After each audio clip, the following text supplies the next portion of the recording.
The documentary's synopsis is as follows: after a home invasion and abduction, a young couple's recounting of the events is too far-fetched for the police to believe. Why did the victims seem so calm? Was it all a hoax?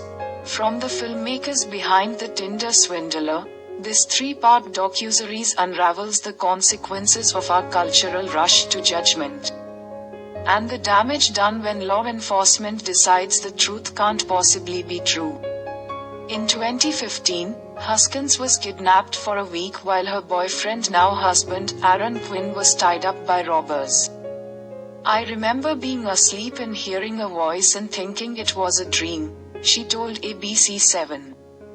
But the voice kept talking and I just remember my eyes shot open and I could see the walls illuminated with a white light that was flashing and I could see a couple of red laser dots crossing a wall.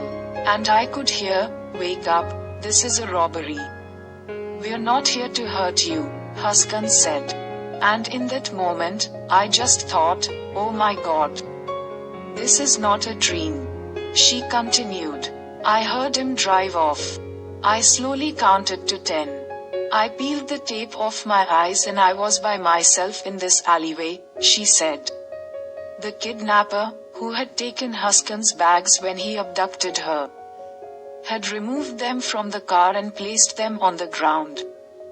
I grabbed my bags and started walking down that alley, and I looked at the corner street name and I saw Utica, which is the street that I grew up on.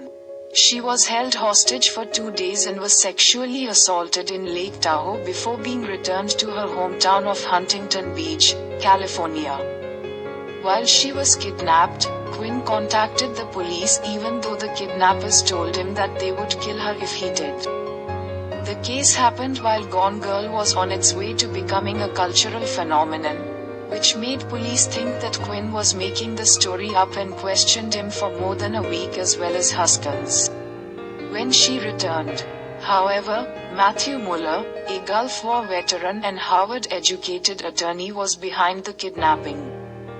Authorities said they found a cell phone that they traced to Muller, and a subsequent search of a car and home turned up evidence, including a computer Muller stole from Quinn.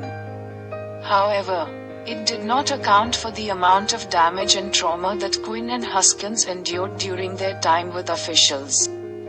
Vallejo police apologized for initially discounting the couple's story.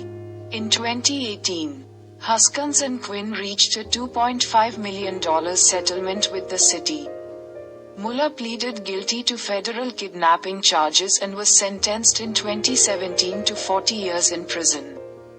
So where is Denise Huskins now after the case? Read more to find out.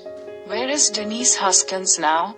Denise Huskins currently lives with her husband Aaron Quinn and their 2 daughters. In anticipation of the new Netflix documentary coming out, she posted on her Instagram account, "I can't believe it's coming so soon. It's been a long journey to get here, especially in finding the right team to share our story." She continued, "Tune in on January 17th, and you'll see this is not just another true crime. This goes way beyond just us as victims. And this one case, the bigger themes of rushing to judgment, victim blaming, misrepresentation in the media, false accusations fueled by tunnel vision and confirmation bias in law enforcement, and the dangerous tactics they use to try to get a false confession, are sadly all too common in our world. But perhaps more importantly, it's a story of hope when all feels lost. I believe anyone who's overcome a trauma can connect with different parts of this series and what we went through. We look forward to having you watch. Both Huskins and Quinn have been very vocal about their experiences, with the 2 writing a book called Victim F: From Crime Victims to Suspects to Survivors. There were things that happened that we saw, that we heard. It just would have been impossible to have been done by one guy, Huskins said to ABC7. There are other people out there. That's something that we've had to live with and somehow make peace with.